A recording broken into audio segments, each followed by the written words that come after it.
blast off. Hi guys, welcome back to another stream of It's a DarMar. Today, episode 37, James W Cain. Amazing sculptor, amazing artist with a very unique style. He does his sculptures in Zbrush. I don't think I ever saw style like this before, and that's why I like his work so much. Hi James. Hello, how are you doing? I'm excellent, how about you? I'm fine. It's a really lovely sunny evening here in... Excuse me.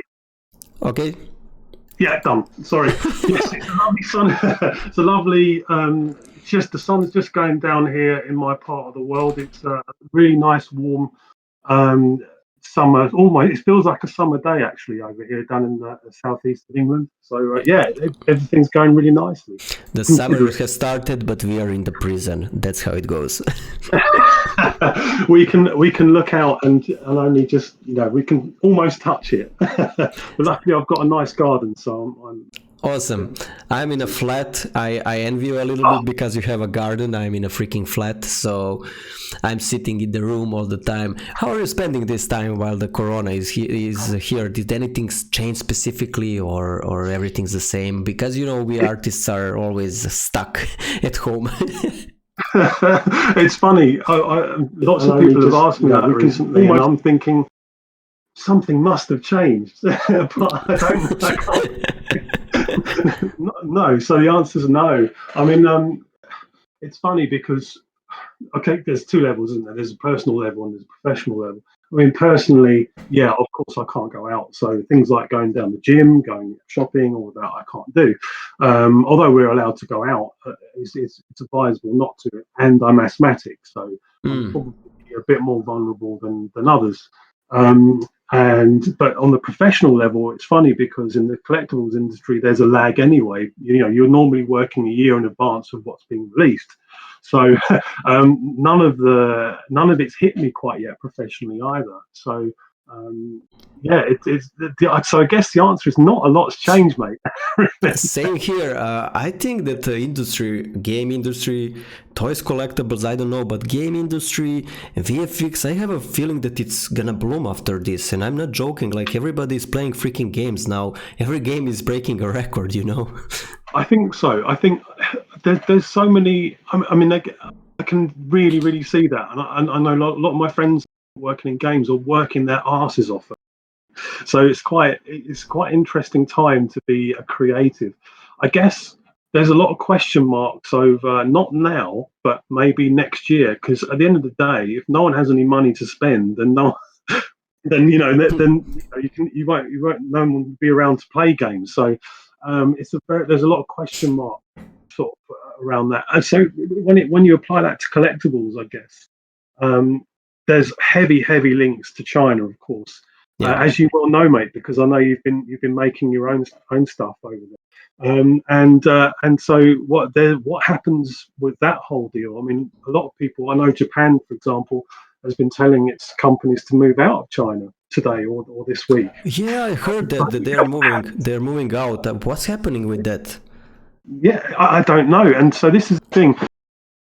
For years, even actually, since the 3D printing revolution for collectibles, China is it. I mean, basically, most collectibles end up at China. Mass-produced collectibles end up at China at some point, I guess.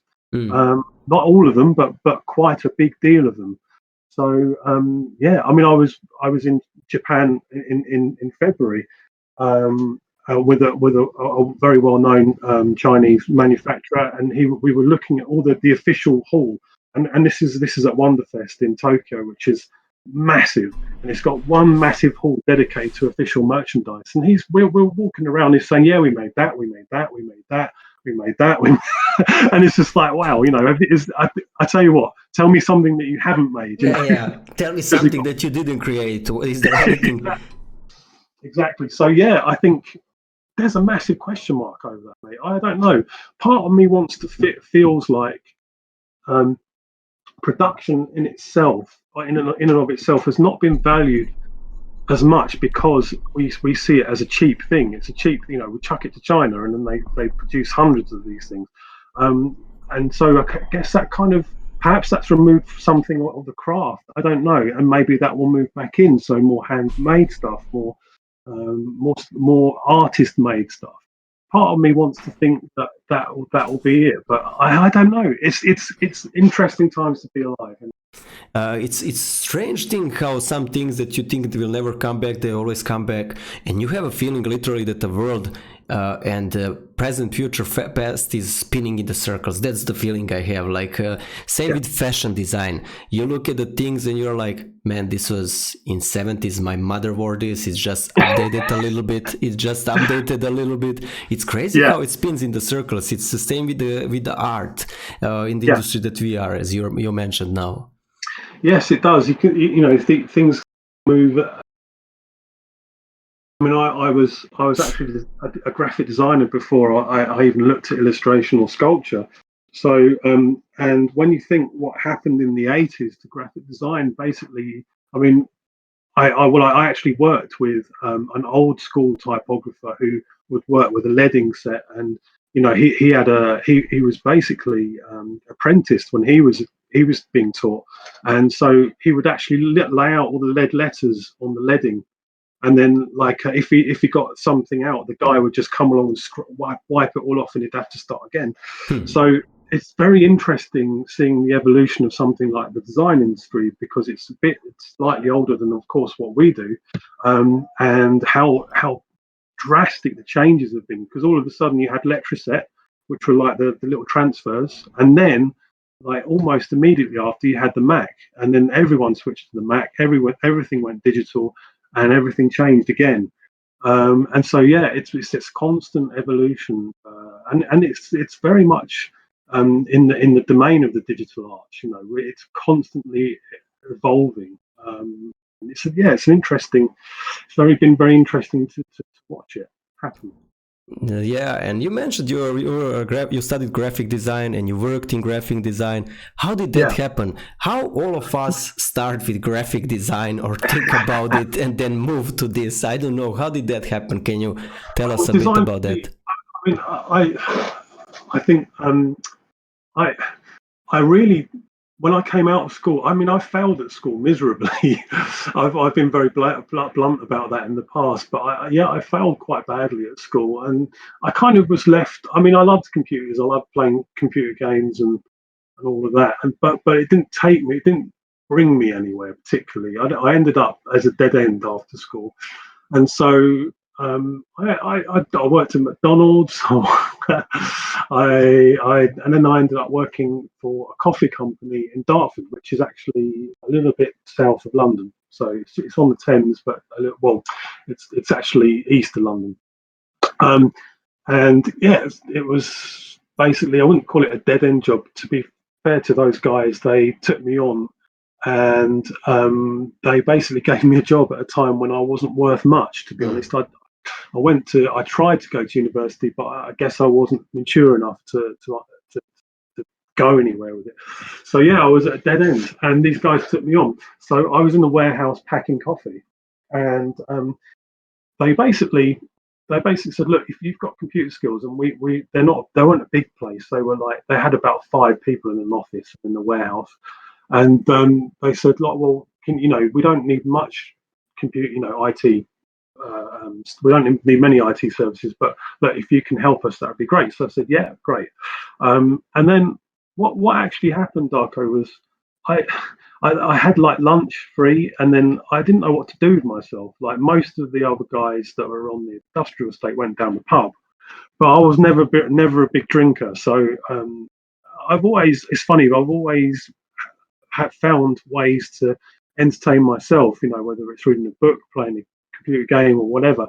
And so I actually sat on one of the computers in the office at lunch, and I started making T-shirts. I started designing like T-shirts. Interesting. I actually downloaded Flash. I don't know if you remember Flash. Of course, I will tell you something about that when you finish the story, because it's very interesting.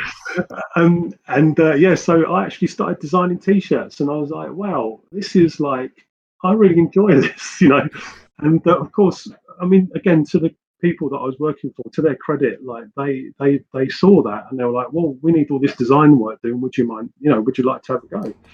So I said, yeah. And then on the same industrial estate was a printers. So I actually spent a couple of weeks with them as well, learning the ins and outs of the print trade, and how that applied to graphic design. And lo and behold, a couple of years later, I was taking on freelance projects for graphic design. And yeah, it just went from there, really, as things do. I mean, I'm old, Darko. I'm 40 years old, so it was You are over a long young. You are still young.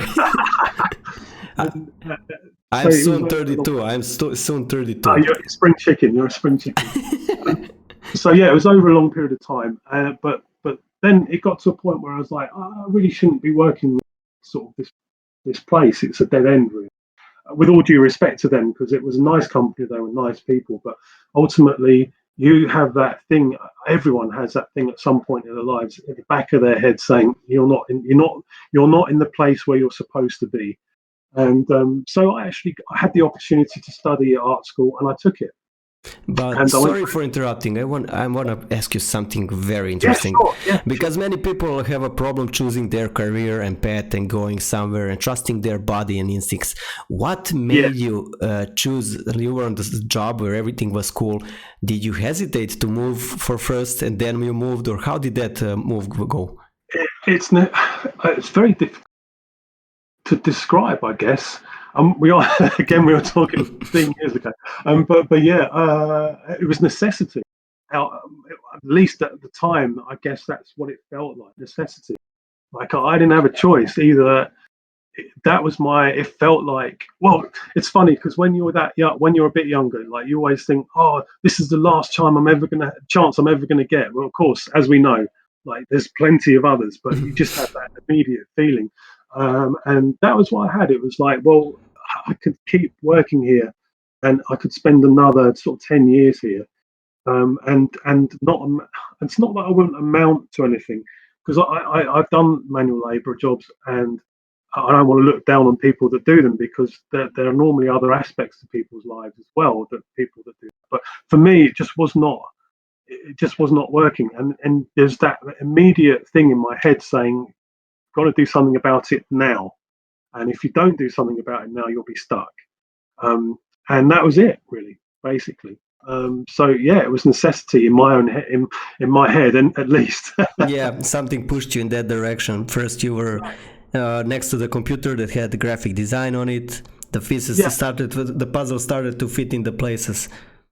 I think that's it. I think I I hesitate to say that it's like this for everyone, because you can be waiting around for a long time for things to click, and sometimes you'll feel like you're fitting a square peg in. But I'd rather I'd rather do that than go with the flow, if that makes sense. Yeah, I mean, it's a fine act balance, right? To know when to It, stop and when to go. I was always very impulsive as a kid, and even in my nowadays I'm still impulsive, and I decide quite fast. And I always remember one postcard, and I think I mentioned this on one of the interviews before, but there was a postcard. I was in Montenegro, and I had maybe yeah, 10 years or something like that, seaside, everything. And there was a postcard, and I pick it up, and it was female breast. But what was written on it was quite funny. And I give to my mother and ask her, why is this written here? And it was written in Montenegro, and it would be even more funnier if I could say it with their accent, but I can't say English. And it was written, who runs the first, he gets both. And I asked my mother, what is this? And she's like, give me that back, put it back. But it stayed with me. It stayed with me since age of 10. Like yeah, I had that mentality. Like I don't know why, it just happened. Well, one of the puzzles in my story. Yeah. So yeah. sorry for No, interrupting. You started to talk about graphic design and everything.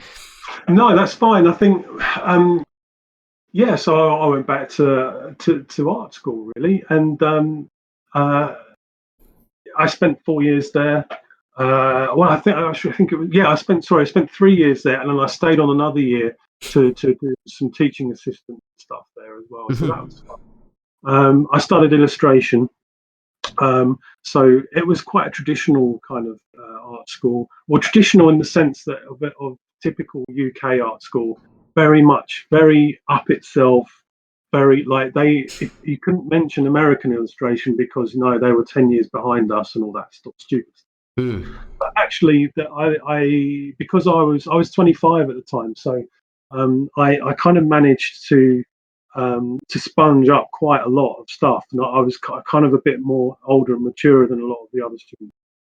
And I wanted to be there. There are a lot of people at art school that don't want to be there, which is I just find that just really weird. But looking back on it, but I wanted to be there, and I got the most out of it at the time. And I graduated with a very, very good degree, and it was a good experience for me.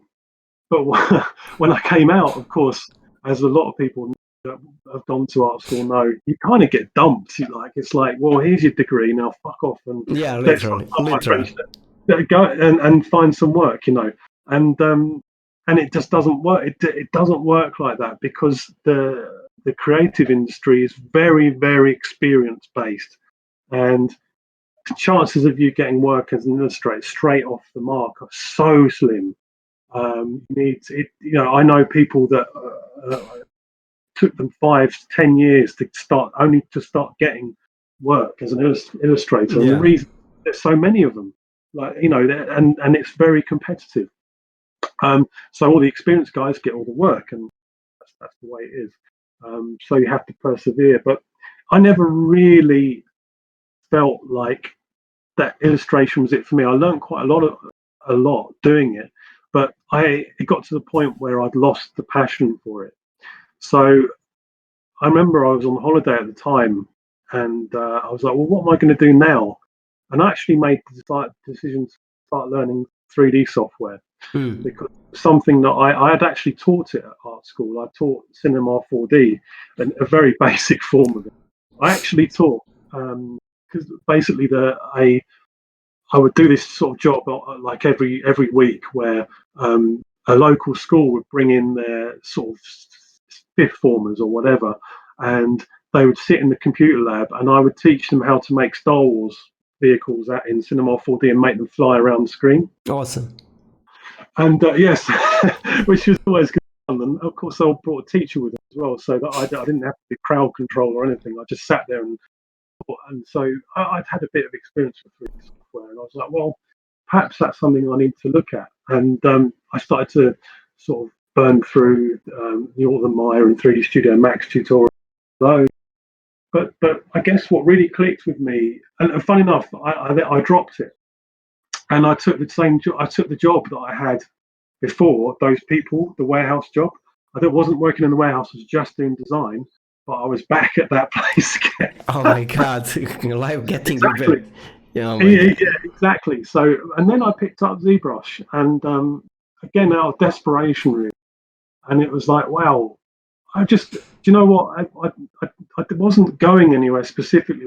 I just thought I loved Dishonored at the time, so I just picked it up and started making Dishonored faces and characters. And Mm. I studied a lot. I did a lot of live drawing at art school, and I did a lot, especially drawing the face. So I felt I picked it up fairly quickly. Of course, as we all know, the interface is crazy. But once I got over that learning curve, um, yeah, I was away, and it's funny, but just things snowballed from there. And I started posting more work, first on Tumblr, then on Twitter, and then Facebook, and then Instagram. When was that? 2011, 12? Yeah, around that. Yeah, around 2000.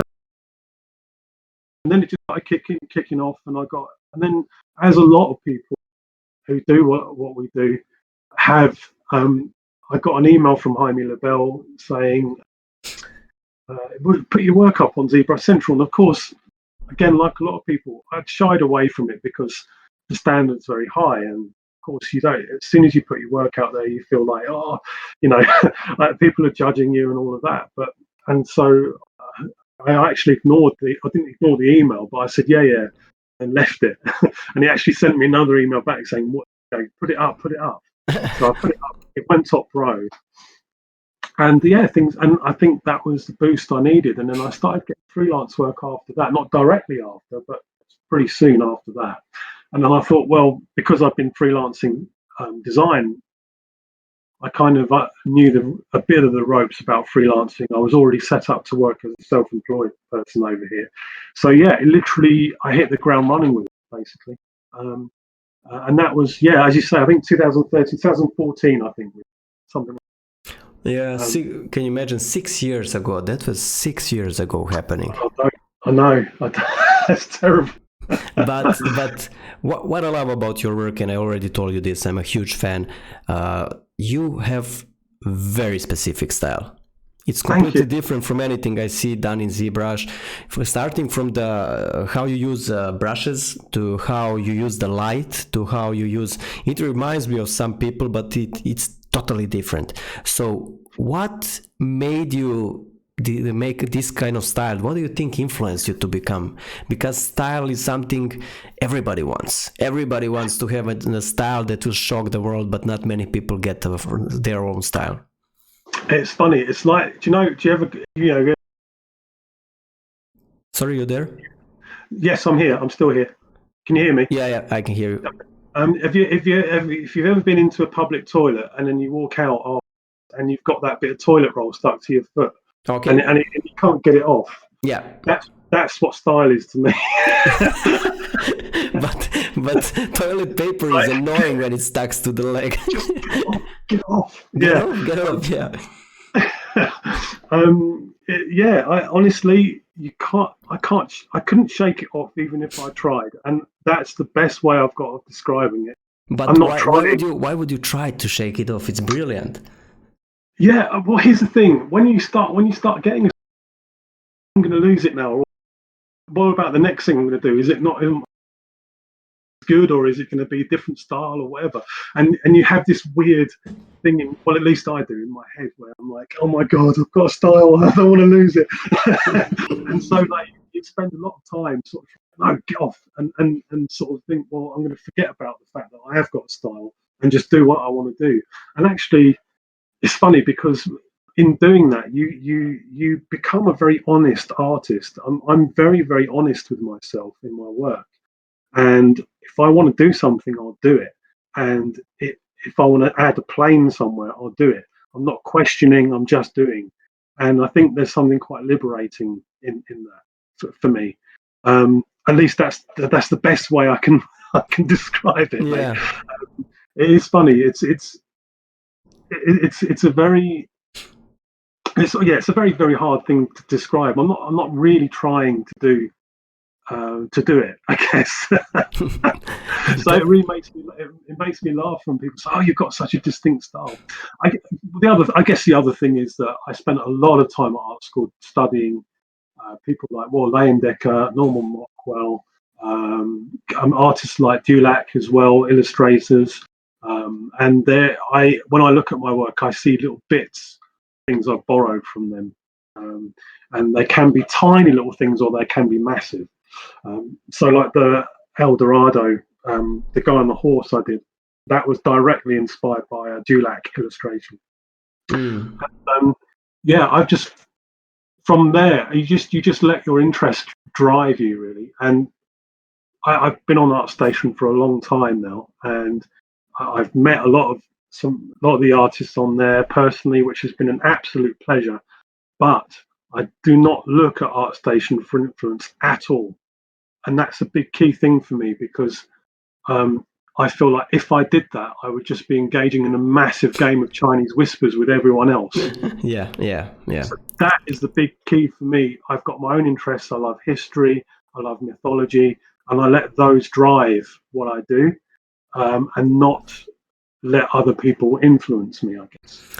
I'm not saying that that's just me.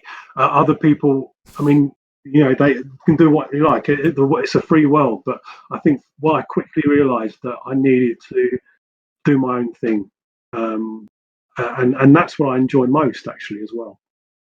I always tell to people, if you want to have different style, look everything else except for the generic places where you look at the stuff you want to do.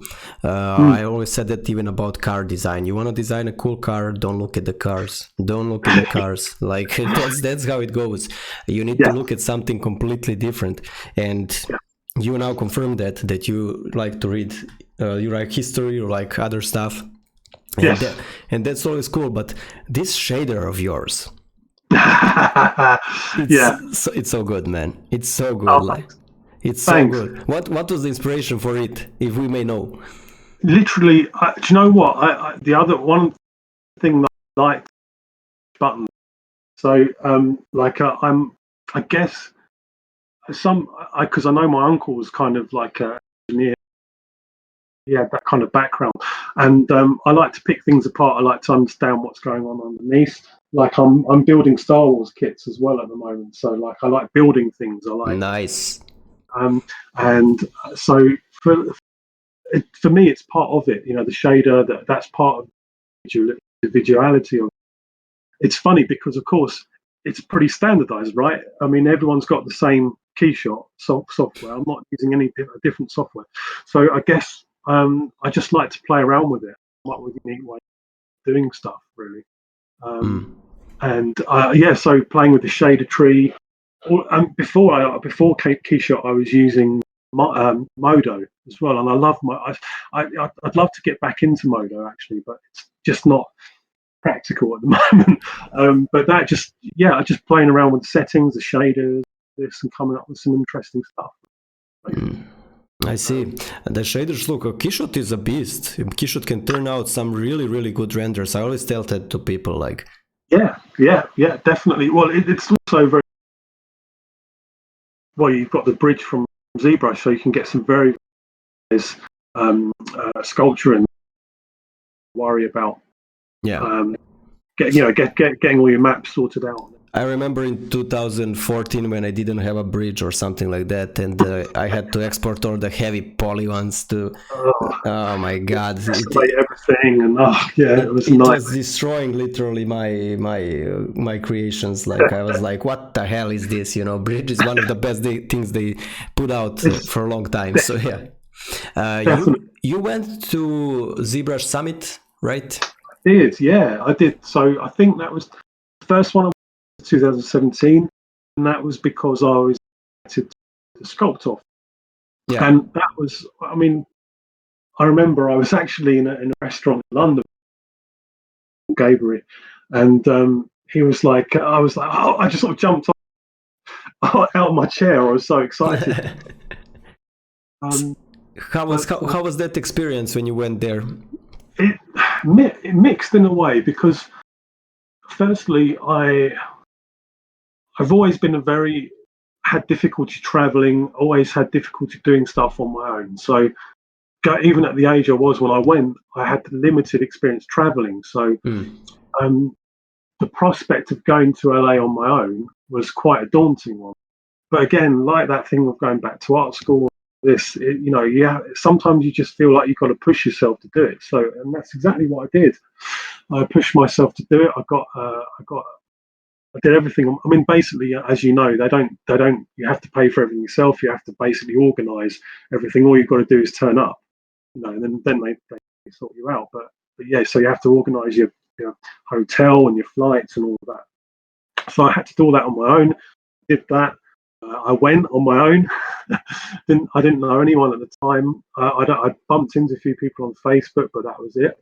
And yeah, I turned up on the first day, and lo and behold, actually, funny enough, I was sort of sitting in my hotel, and Martin Augusta from XM Studios texted.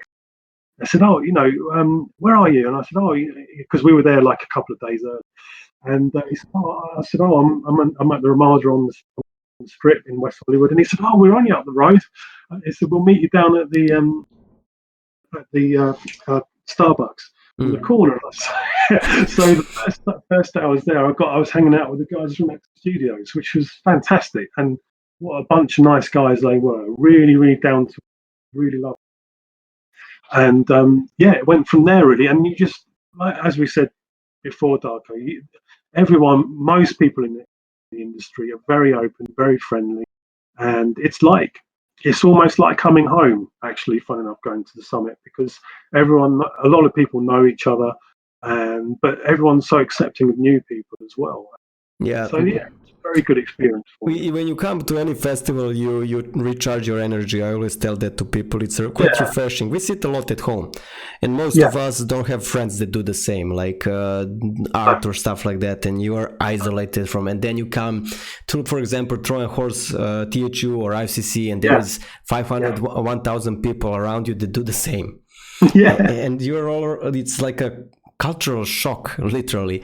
In a good way, you spend 7 days, a huge recharge, but in other part of it for me is that you lose all the energy there. We are speaking of physical energy. You lose it all because you're all days on with everybody, like talking with 500 people.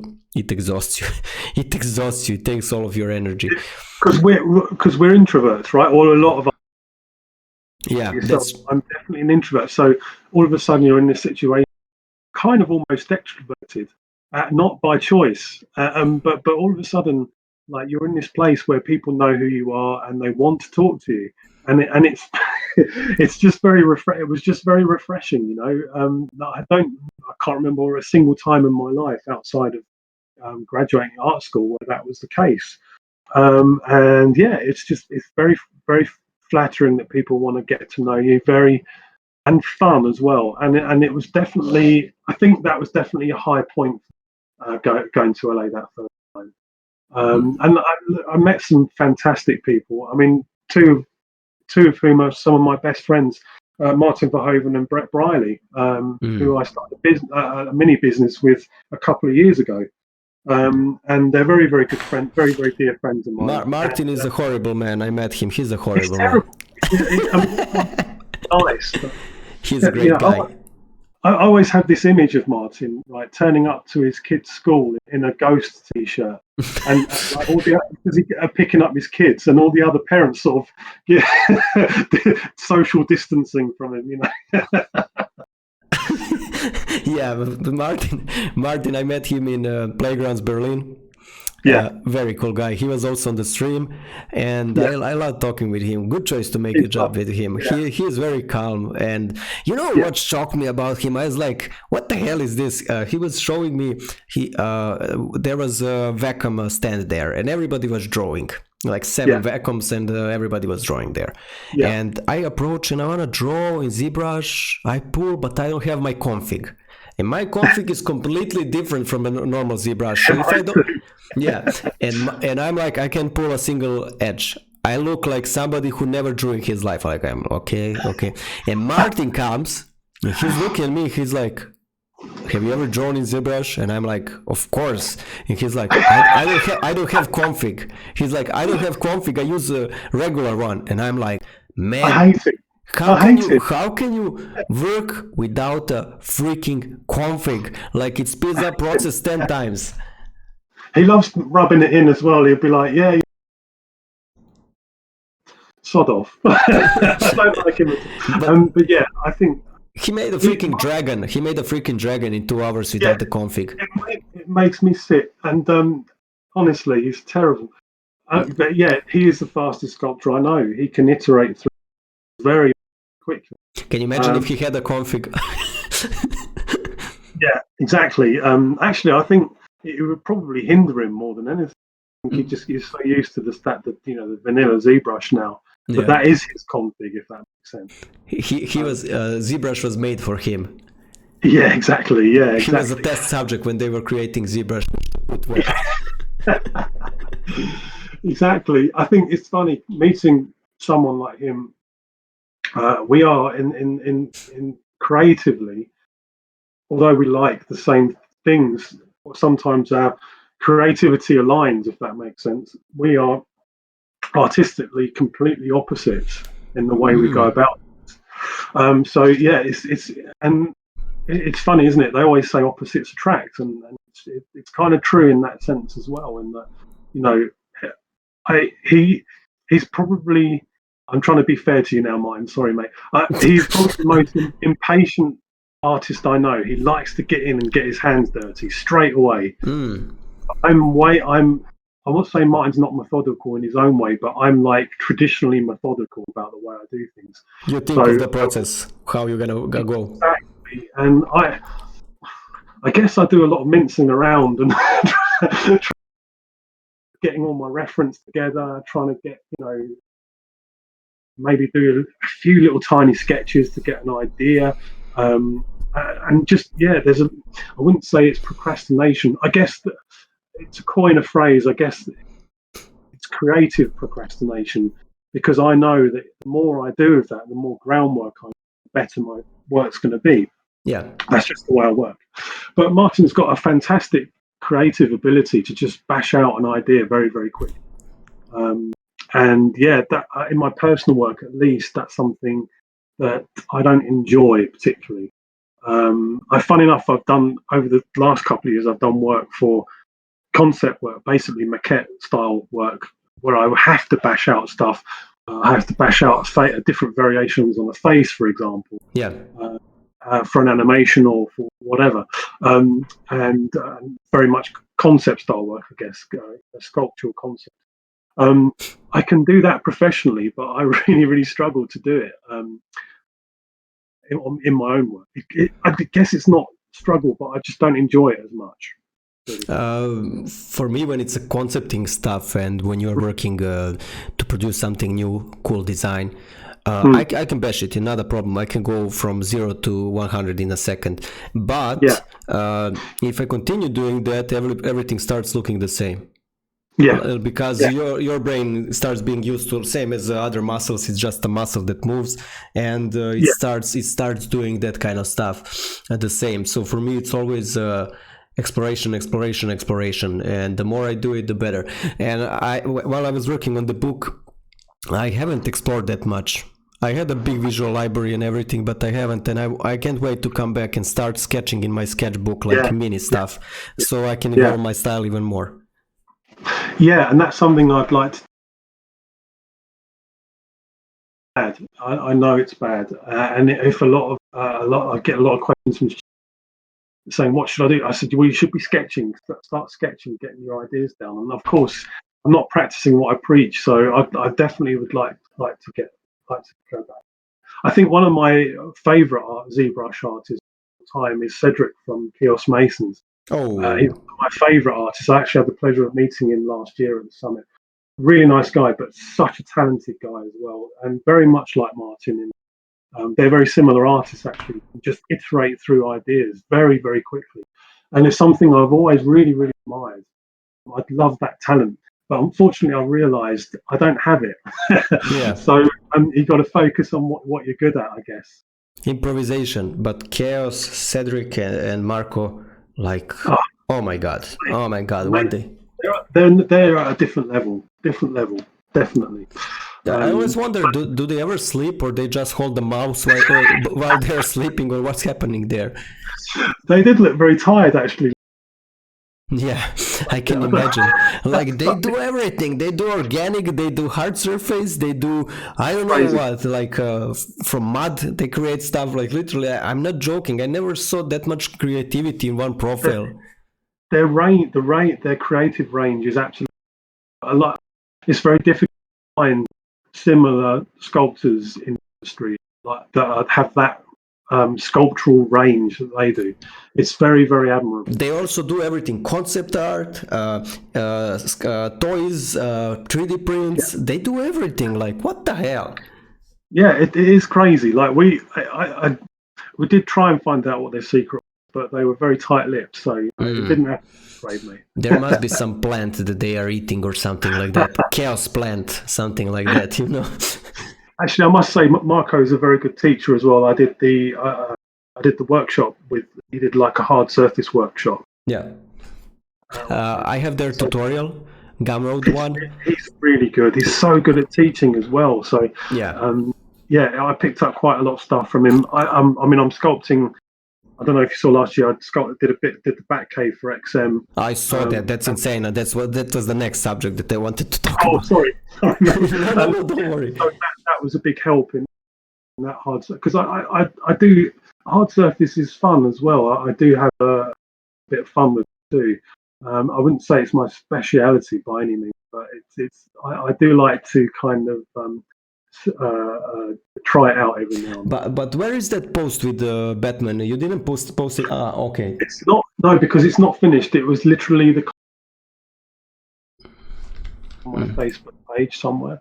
Okay, I will find it on Facebook because I really want to show people, but we can continue talking because that when I saw, I was like, how long did you work on that? I was like, crazy. So and it's still not done yet. Still not done. I started the previous November, and then I think I'd finished at least the sculpts that I was working on around about end of September. And then, I mean, basically, it's a computer platform behind him. And then I think I did the Batman. Just a second, let me open the photos so everybody can see. Just a second. No, don't apologize. I just opened your Facebook. Let me just check. Oh my god, this is insane. This is insane. So guys, this is insane with Martin Verhoeven. This is everything that, oh my god. Oh my, like, okay, yeah, great, we got it. Right, so the first thing I did was the Bat computer and the Batman sort of in the chair. So I think basically they wanted the idea of having a miniature Batman because no one's done this before. Yeah. Like what we're doing, like I'm sure there's always been toys of Batman, Batcave, but we're going a bit further with it. And the other thing is it's completely modular. So the idea is you buy a small module at first, or you can buy the full Batcave straight out. And if you buy the little one first, then you can just start adding bits to it. So everything's got to be modular.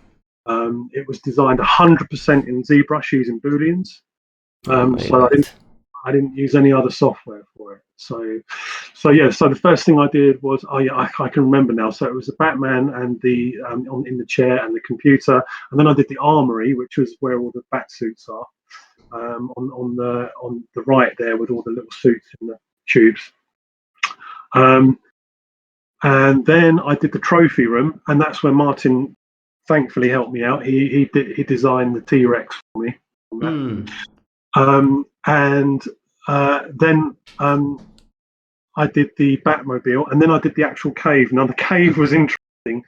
As I said, it's modular, so I had to do a lot of sculpting on the rock, and of course the holes in the cave where the modular sets slot in have to be in a certain place. So there needed to be a lot of accuracy.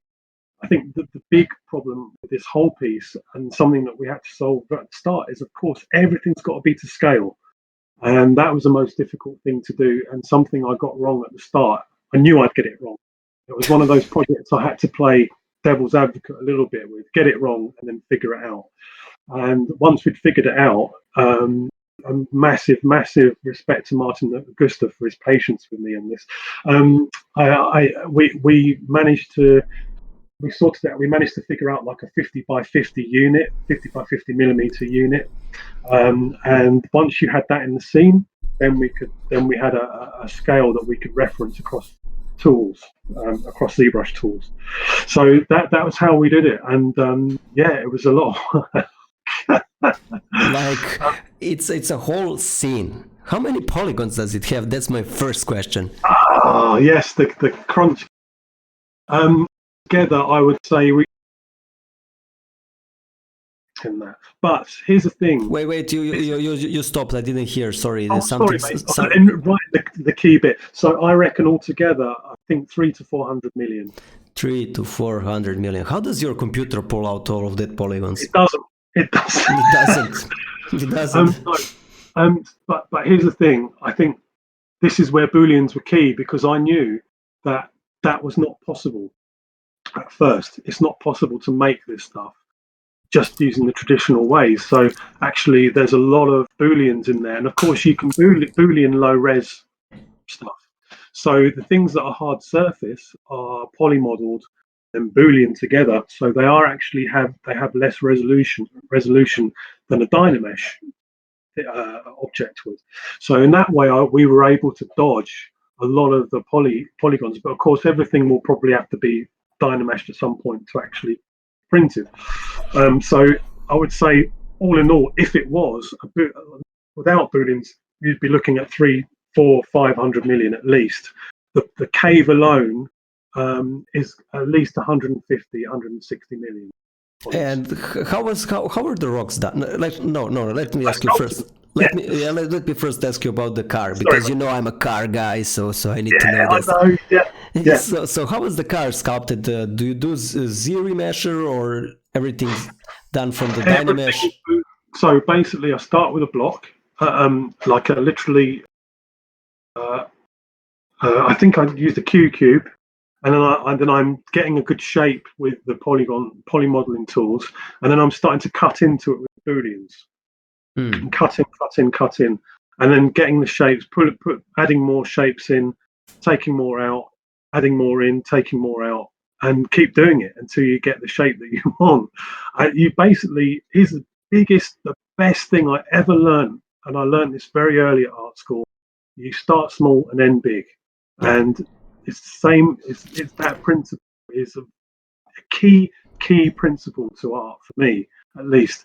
Start small. Get your head out of the details at the start. It doesn't belong there.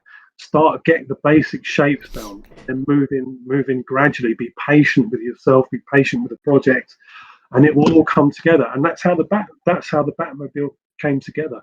And then of course you add a bit of kit bash in there as well to fill in the details. I mean, the key thing is here as well is that I'm on a time limit with this project as well. So, I can't be spending too long on it because I'm not being paid enough to spend too long on it. So it needs to be done fairly quickly. And of course, the scale as well does not, I could end up making something crazy detailed, but it will never come out in the print. So, that's one of the reasons I think Martin and the guys asked me to do it, because I'd had experience doing miniature stuff as well.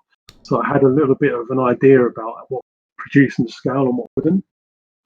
And hard surface is difficult miniatures because you can put a lot of detail and it just won't come out. So you have to make everything a little bit extra chunky for it to actually register, if that makes sense. Yeah. And the other thing is, I know that they've said this as well, so I'm allowed to say it, is that they have looked into the possibility of adding LCD displays and things like that into the sculpture. So there will be lighting in there as well, built into the statues. There will be a modular platform system as well, linking each module. So yeah, that's about as much as I can say, actually, mate. Yeah, I see. We can see the details. I can see literally small Superman, Wonder Woman, Green Lantern. Like, what the hell is this? Like, oh my God! Like this. That slides out. That draws slide. I actually had to design that so that it would slide out. So I had to design everything with tolerance. If you look at the back, I don't know if they shared a photo of the Batmobile, but the back opens up with the Batmobile, and you can see the cockpit and everything inside. Here it is. Oh, it also has a cockpit there, man. Congrats on this. Like, this is such a surprise in this saturated market with art and everything. Like, this is like a fresh of breath air, literally. And I'm literally shocked. I'm literally shocked, like, at looking at this, and I'm like, how many details does this thing have? So far, crazy. Congrats, really. I hope next time we'll do like a little breakdown or something. I'll push them to do that. That would be awesome, because if you could see when you load this tool up, it's got all the Boolean stuff intact, because of course you need to switch live Boolean to see it. So it actually looks like a big mess of polygons when you load the tool up. It's funny. But yeah, that's how I do it. And I guess the only thing that was things that were really traditionally sculpted in a traditional way were the T-Rex, which Martin did, and also the costumes as well, that in little cases. Those were poly sculpted, I should say. So yeah, it was cool. It was a very, very cool project. Yeah. Very, very. How much for you changes something when it's need to be produced? So how harder it is for you? I know for me when I'm doing industrial design and something that needs to be produced, it's like 10 times harder than something that just needs to be designed.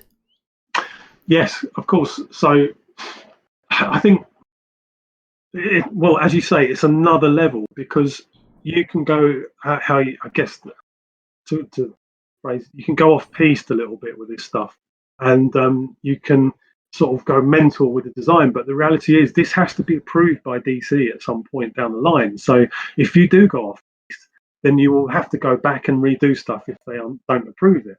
So you have to keep to the concepts, or at least to the concepts to a degree.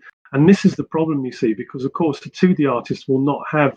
I mean, and let's give credit to the 2D concept artists on this project. They were excellent, and they are excellent, but they do not have the ability to see in 3D. That it's just not possible. Even the best concept artists will struggle to see that, not just in 3D, but the practicalities of how much does something weigh? Will it tip over?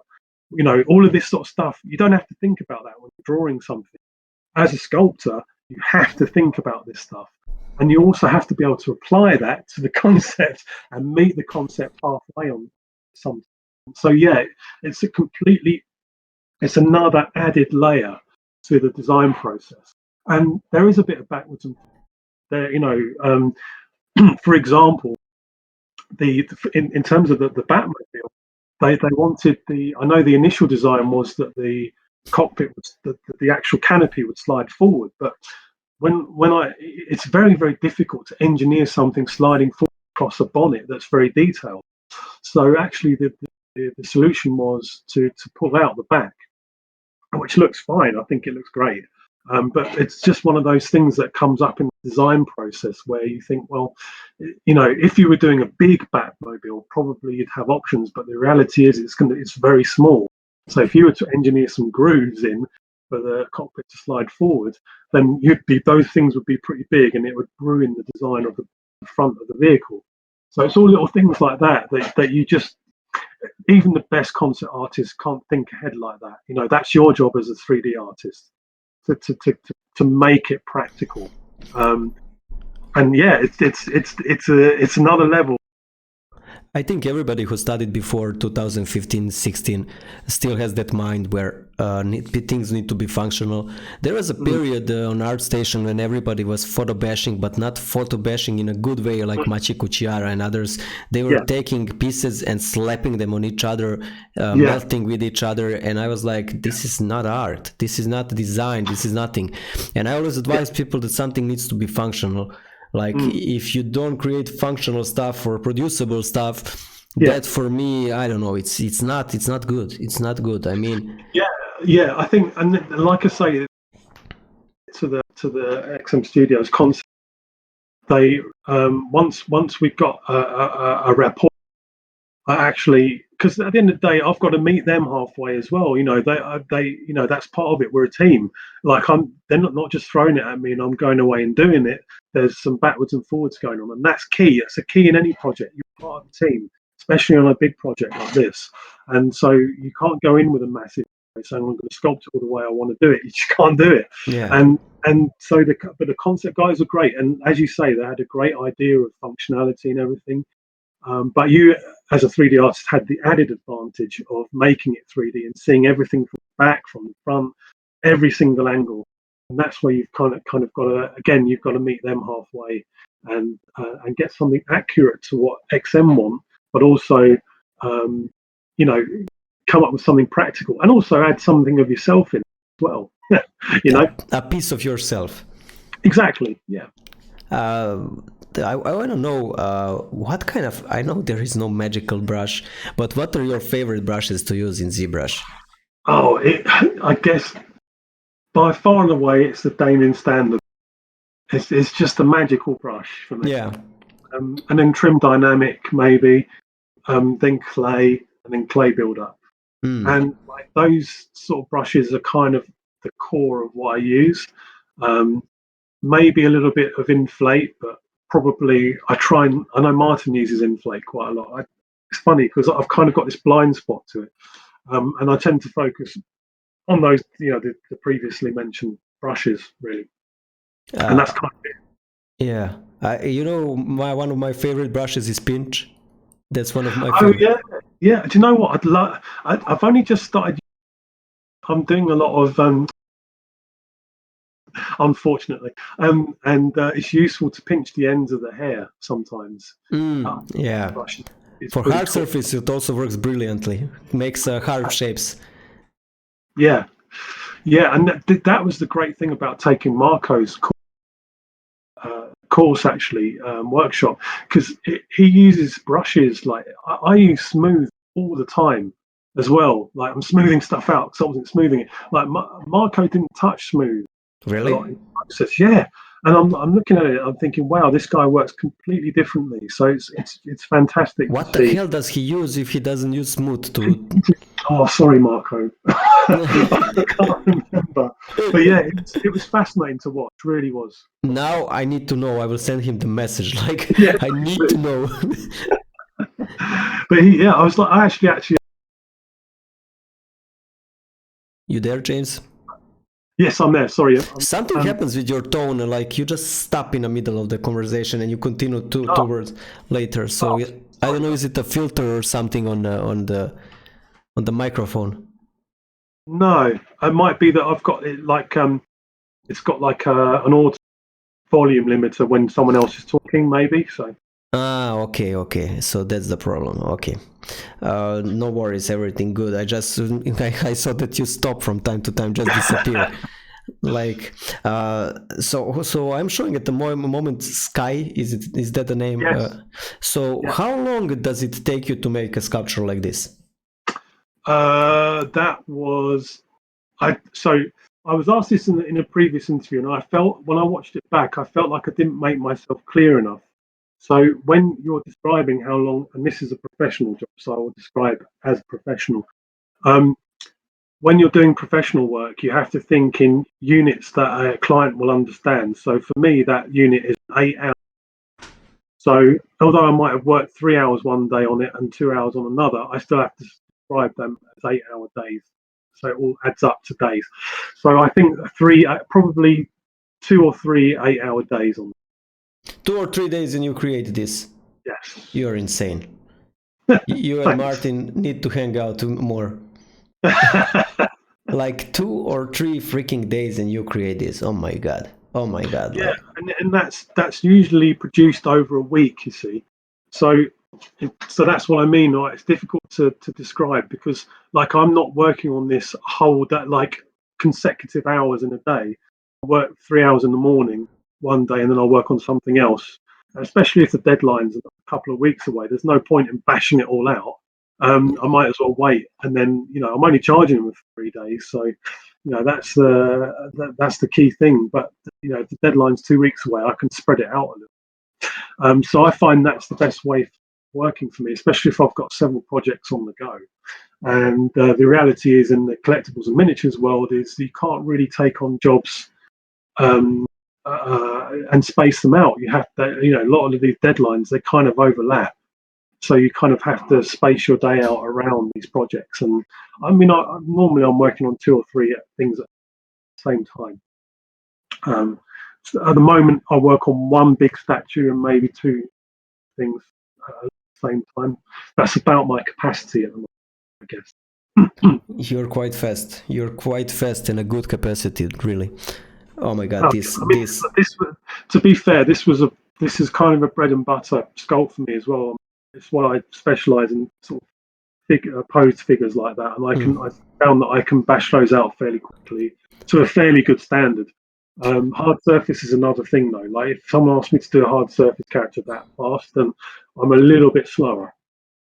Um, yeah, this El Dorado piece is one of my favorite ones. Like this is so good. So good. thanks, man. Yeah, it's my actually, I would say of all the pieces I've done, it's still my favourite. Mainly because I'd had it in my head to do for a long time, and but I never felt competent enough to do it justice. And then again, as we were talking about earlier, start doing it, otherwise I'll never start doing it. So I started it, and I think I did it over the course of about 6 months, just on and off, on and off. It's beautiful. It's beautiful. You have everything. You have horse, which is one of the hardest animals to sculpt. You have soldier in the pose. You have clothes. There's everything on it, and it's so dynamic, so beautiful, so beautiful. So this was based on the Dulac, where basically the poem El Dorado by Edgar Allan Poe. One of my favourite poems, actually, funny enough.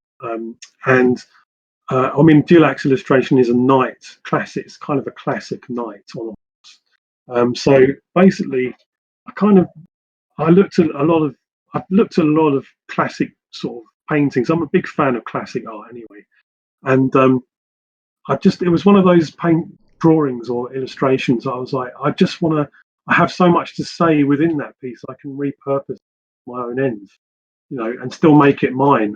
But it's also still Dulac's as well, and it's Edgar Allan Poe's. So there's a bit of perhaps all three of us, if I may be so bold, in that thing. It's like it's kind of a Chinese whisper that's gone on, and then I've taken the previous two guys and I've repurposed it. And for me, that was much more fulfilling than just doing a straight copy of Dulac's work. It was just adding my voice to that mix, if that makes sense. It's beautiful. It's beautiful. Thanks, mate. Beautiful, like really beautiful. Look at the shapes out there. Look at, I mean, this is hard to do. Hard. Look at the shapes, how they're following everything, guys. Look how dynamic they look. Even though it's a static image, it looks like it's really moving. Crazy. Thanks, mate. I had I think the key thing for me at the moment is that I'm trying to produce stuff at the moment. Get something physically made as such, but it costs a lot of money and a lot of time. It takes a lot of time to do it properly. Yeah. And of course, I want to print this and do it justice. Of course, the big problem with this piece is that it's a weird shape for a production. The cape goes back quite far, so you just can't simply stick a rod up the horse and then let it rest like that, because it wouldn't be balanced. So I'm looking at other alternatives. Really, it's a little project that I'm going to do. Hopefully, when things slow down a bit, sort of in autumn this year, hopefully, I'm going to do a bit more sort of my own print-based stuff then, and I think this will be one of the first things that I do. Awesome. So, I mean, my idea at the moment is to have a rod goes all the way through the back of the cloak and in through the arm and into the horse, so that it actually is, and then you hang it on a wall so that the horse and rider are actually in midair, because that's quite part of the illustration for me. But we'll see what happens. I would love to see that. I would love to see that. Really, like that can be amazing. We are finishing, but there is one question that Marko Zbrush asked. He's what is your favorite character from Only Fools and Horses, and when do you plan to sculpt it? Oh, it's gotta be Trigger. Just something so, I don't know. Are you a fan? I mean, have you watched it before? Of course. Here we watched it a lot. Like, Fools and Horses are amazing. I love them. So Trigger for me, because yeah, he's just so dense, and I just love him. He's just so simple, and he's one of life's gentle giants, basically. And everyone takes a mick out. Everyone takes a mick out, but actually, you would not find a better friend, right, than Trigger. So yeah, he would always amuse you, at least, Exactly. Yeah. So there you go, Mark. So that's it pretty much for the interview. James, you're such a beast of a sculptor. Like, I'm really happy that I talked about all of your sculpts and such a wide variety of work. It's such a high quality. I don't know. And when you said now 2 or 3 days, I'm a bit depressed that I heard that. But man, really, really high quality of work. I'm a huge fan. So guys, this was episode 37, James W Cain. amazing sculptor. If you haven't hit the subscribe button, please do, because we'll be having more streams like this. Thank you one more time, James, for coming. You're most welcome, mate. Most welcome. Thank you. See you guys. Bye. Cheers.